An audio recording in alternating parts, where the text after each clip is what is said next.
What's your name, age, and how long have you been skating? My name is Manny Santiago. I hate that car right now. Take two. All right. My name is Manny Santiago. I am 34 years old, and I've been skating for 19 and a half years. Yeah, almost 20 years. How long have you been pro? I've been pro since 2010, so this is my 10th year. About to be, I think it's like next month. I turned pro at Tampa Pro, which was in March maybe, so almost 10 years. I was there. Yeah. I threw my board into the crowd upside down. Yeah. We had to Photoshop the photo because I was the only one with the graphic upside down. So, I remember that. Let's see here. When did you first build the park? I built the park, it's gonna be 3 years now, during the summertime. I had bought the house because of the backyard, and I knew it was just big enough to be able to build something. And I started building it, and then I hurt my right ankle really bad and had got double ankle surgery. Yeah, so maybe, yeah, we're going, I think around August, it'll be 4 years. All right, is the park or any of the obstacles in the park modeled after other places you've skated? Yeah, it's a combination of the Barracks 5-stair, Paul's P-Rod's hip at his park with the ledge in front of it, and then this 2-foot quarter pipe that we grew up skating, me and Dave Baczynski back home in Lowell at Hadley Park. And then I just kind of threw all those and just kind of did one of these, and then the skate anchor came out. When I built the park, I wanted to kind of do not what the Barracks was doing, but kind of do like little segments on my YouTube channel, and so I realized I had to give it a name. Then down the road we really didn't do that. We just ended up skating and not filming any kind of segments. But I remember watching an interview with The Rock, and he always talks about, there's always a wolf scratching at your door. So when he gets really busy, he goes back to a certain property that he owns, and he calls it the anchor. And he calls it the anchor because when he goes there is to keep himself grounded and working heavily. So that's what I wanted for the backyard. I wanted it to be a place where it reminded me of how much work I had to put in, but also stay grounded with the idea of like, you're blessed to have this.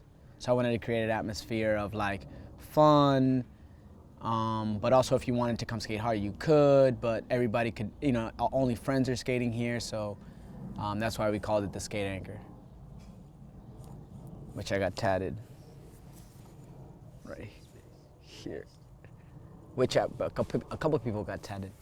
Oh, how many people have been tatted skate anchor? I think 3 only. They should all get it. All right, how often do you actually skate it?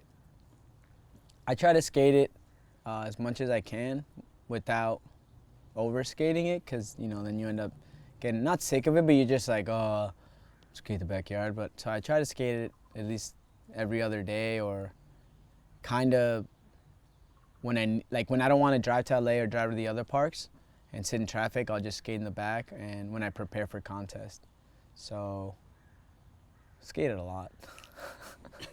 That sounds like every other day. Damn, that's probably more than I'd skate in my backyard. All right, do you have a favorite obstacle back there? Yeah, the rails. I mean, I modeled them after the Barracks because I really like the Barracks rails. I think the 5 rail and hubba is like the most perfect dimension for an obstacle like that, because it's like small enough where you could try anything, but still big enough where it's like if you don't really try the trick, you can kind of get smoked. So the rails, and the hip, and the quarter pipe, and the A-frame. I think maybe just the whole park, but mostly the rails. And now we have like replacements for the rails, so you could take the rails out, or you could put the square rails on top of the rail, or you could put the hubbas on top of the rail, and they sit in like a hat. So what we tried to do at the park was kind of like make it, although it's small, you have a lot of options. Like last night for the first time, we put the hubba on the A-frame, and it worked. So I don't know. The goal was to make it fun, and thus far it's fun, and we have a good time. Do a lot of other people come to skate the park that don't live here? I'll wait for you. Yeah, for sure. Yeah.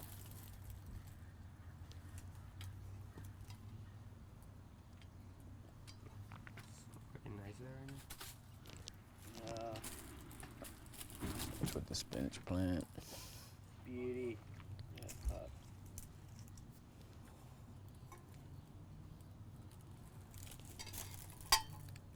You getting it?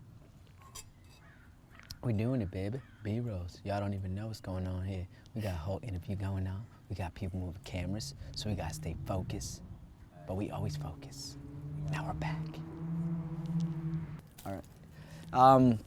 Yeah, actually, it depends though. Like people do come, and sometimes people I don't know, which is I feel like a lot of people that are always like, yeah, I'm gonna roll through, and then they, it's the skater rule, like you always come with a homie, right? And I end up meeting a lot of people in the backyard, and they end up skating the park in different ways. And we've had I kind of one time like a 13-person sesh where everyone was skating and nobody was getting really bothered. So it just depends on how you're trying to skate the park. But for the most part, yeah, I think a lot of people too think that I don't know if other skaters, think that maybe I want it to be private. I mean, it is private, but unless I'm like really practicing or skating and I want to be alone, which is really never, yeah, some people come. I would like more people. I would like certain people to come or more people to come, but they're just scared to throw down at the skate anchor. They might get grounded because they're too big-headed or something. Who knows? Shots. Do. I'm trying to stay quiet over here. If that affected you, it was for you. Oh, do randoms ever just show up? Like, hey, can we skate? Not random people show up. I mean, there's been when kids first found out I lived here, they'd sit across the street, and then obviously when you turn the lights on in the back, it looks like a stadium because all the trees light up. So it's kind of weird. I wonder if people. But there was this one time I was skating in the back. Who was I skating with? I was skating with someone in the backyard. We were just doing our thing, and someone knocked on the door, and I'm skating, and that person had let the person come in, the person that knocked. And then so I'm like, in my head, I'm like, oh, he's with him. So then that person was just standing by the quarter pipe watching us skate, and I'm like looking at I forget who it was, but I was looking at them, and then I kind of looked at the guy, and I looked at them, and I'm like, okay. And then after a while, I just kind of looked at the guy, and I'm like, are you with him? And he's like, no, I just heard you guys skating. I just wanted to see what you guys were doing back here. And I'm like, and I look at I forget who it was. I wish I knew who it was so I could call him out. And I look at them like with that, are you kidding me look? And then I was like, all right, cool. I was like, well, we're going to kind of we're going to cut it short. So we shut off the lights and he left, and I looked at the person. I'm like, he's like, I am so sorry. Who could have known? I mean, he literally just walked into the house. Had no idea. And watched the skate for like maybe 15 minutes before I made the connection. I'm like, what's this guy? So if you ever come to the house and you bring someone or you're expecting somebody to come, let me know so we don't just let anybody in the backyard. Has the park always been the same? The park has had a couple of changes. It hasn't always been the same. We just keep adding to it. So over time, we're like, oh, we could do this, or we could do that. We ended up just now recently making the ledge like 2 inches higher. And then we made the square rails. That's recent. Next week, Keen Ramps is doing a Euro gap up the stairs. Yeah. So now you can, like a movable Euro gap, kind of like at the barracks, but the barracks is not a Euro gap, it's just a bag. The same thing, but it'll be a nice Euro back. And then with the person who helped me build the park, Mike Ropke from Builders LA, who built Shane and Paul's Park and a bunch of other parks, we're gonna add a corner 90-degree bank where there's not a ramp. So I think after that, it won't be the last thing, but after that, there's only like maybe one more thing I'd like to do, maybe an out rail. Like one out rail so that you could put the hubber on it and skate like out ledge or out rail. Yeah, and then after that, I think we'll be done. I would like to build something in the tree, like I think it's like a cat ladder, or I don't know what you call it. It's like where you can climb up and it's just a roundabout type of thing. You just sit and you can like film from up there or something. Crow's nest? Crow's nest, I don't know. The watchtower, I don't know. Whatever you want to call it. Or whatchamacallit. And I ain't talking about the candy bar. Those are delicious. You know, I've never had one. They're really good. Is it a lot of work to maintain the park? It's not a lot of work. I mean, luckily I have, Sorry, can you just throw Yeah. a question in there? yeah. So it's not a lot of work to maintain the park. But it's tedious because I have 4 huge trees around my house, which luckily allow a shade in the backyard, and we have to clean it every day. So we blow dry it and make sure that there's no leaves because I can't stand the leaves. But I would take doing that every day to have the shade we have in the backyard. Because in the summertime, when the valley is like 116 and you're roasting in the front of the house, in the back it's like hot, but not, it's like you could take it. So I've been at Shane's Park before where it's like you're roasting, there's no shade. So yeah, it's a little bit of maintenance, and then we switch the colors and try to keep it fun. But that's about it. Do you want me to talk about how we've changed why I changed the color of the park so much, and then that way you can use all that other footage? Gucci. All right. Having the park for so long, it gets a little, not that it gets old or it gets boring, but I like to switch it up, or for a special event, like when we turned Chris Pierre pro, we switched the whole park colorway to his board graphic. So not only did he get a pro board, but he also got a pro colorway park, which I don't think that's ever been done. Sounds like a first thing ever. And we just like to keep it fun. And that way, like, when you post a Kick with Crook from like 2 years ago, and then you post a Kick with Crook from today, it's a whole different park. So, yeah. The whole time. Have you done tricks here that you haven't been able to do anywhere else yet? Have I done tricks in the back? I'm like going through every trick. Are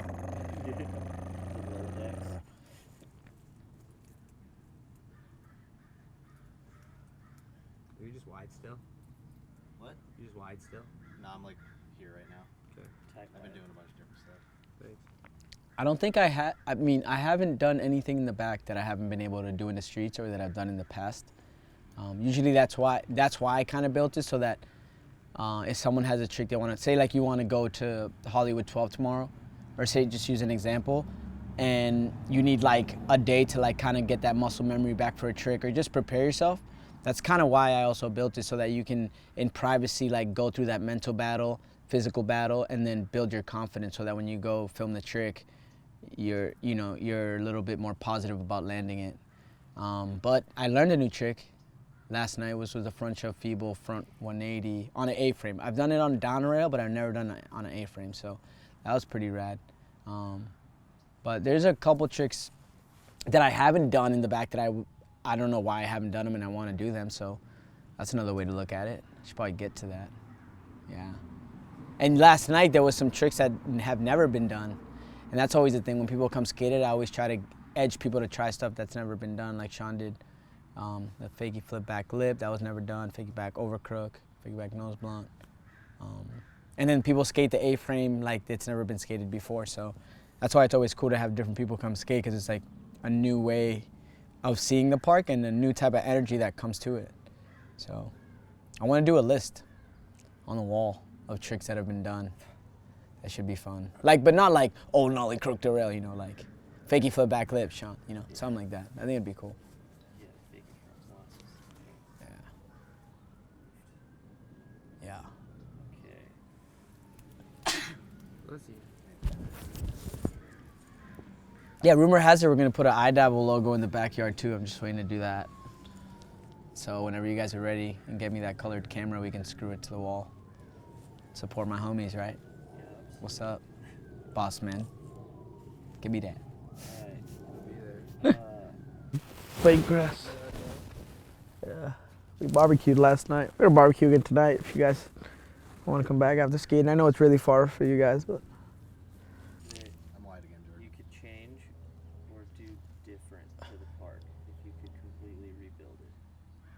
If I could rebuild it, I wouldn't do the slope on the stage.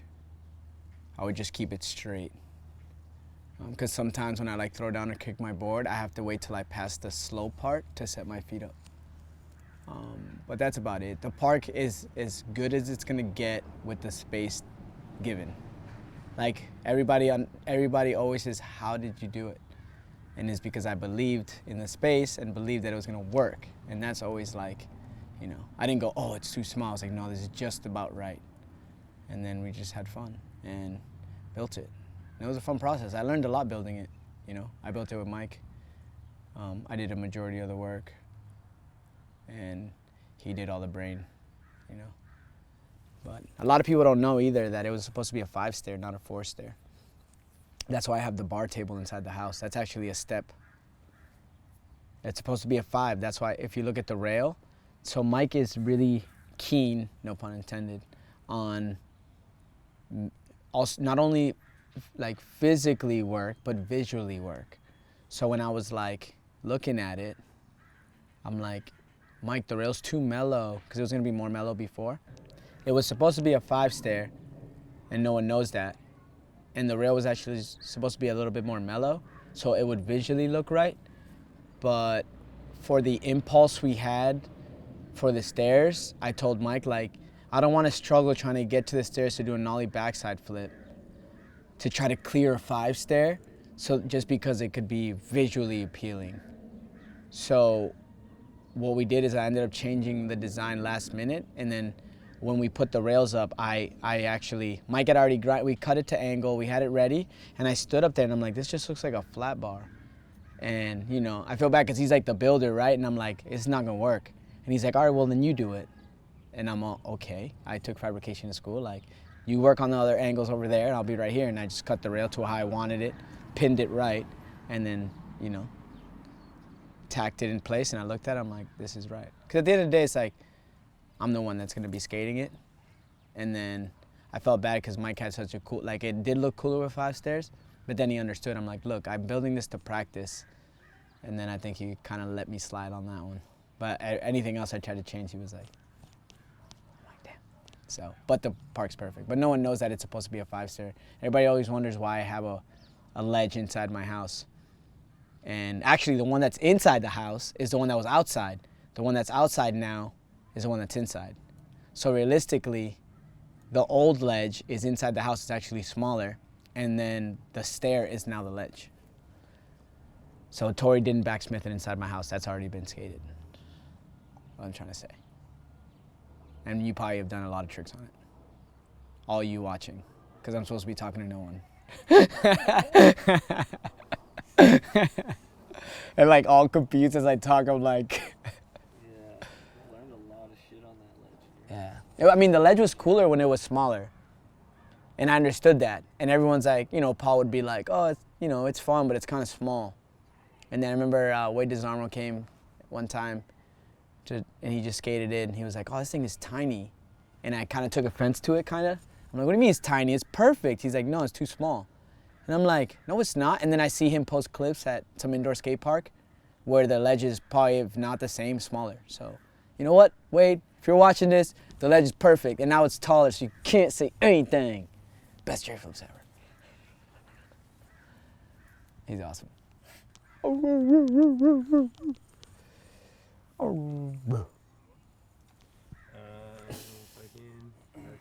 it, That right? was the last one, yeah. Fucking Manny Santiago, you're watching Dabble. You can look at the camera now. What? You can look at the camera and say that one. Say your name and you're watching Dabble. Okay, I'm gonna do this more fun. Come here.